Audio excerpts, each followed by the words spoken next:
This is a squirrel, specifically an eastern gray squirrel. Let's get you introduced. Squirrels are known for their agility, their intelligence, and as the mortal enemies of dogs worldwide.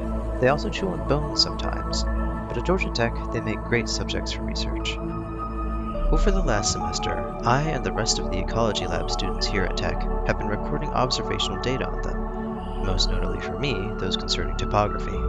I wanted to investigate if squirrels prefer flatter terrain or hillier terrain. But which one? Well, there's upsides and downsides to both. Flatter terrain offers better visibility of incoming predators as well as easier navigation and mobility away from them. Hillier terrain, on the other hand, offers squirrels more cover, spaces to hide from predators, and if you want to get technical, it contributes to environmental heterogeneity or varied conditions by location.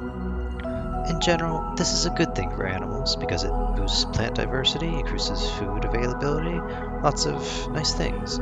So it certainly sounds more plausible to me that you'd find more squirrels in hillier terrain. Right?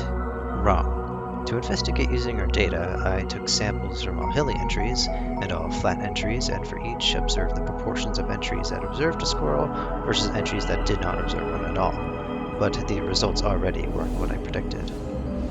There were actually more squirrels observed in the sampled flat entries, which took me by surprise, but to determine significance, I had to run this through a z-test for proportions, which obtained a p-value of 0.0694. At an alpha value of 0.05, this is just barely not significant.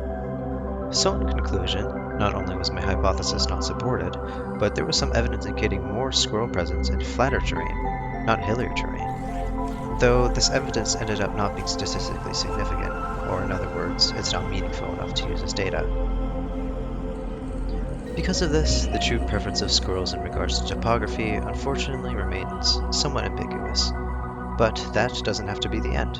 This study could be improved by gathering a larger sample set, performing multiple trials, and minimizing human bias in deciding what counts as flat versus hilly terrain.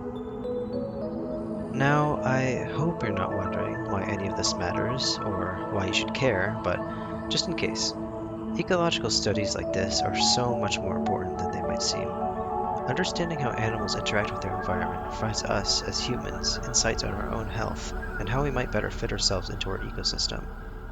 Above all, it provides us with the responsibility of minimizing our impact on this earth. Anyways, thank you for listening.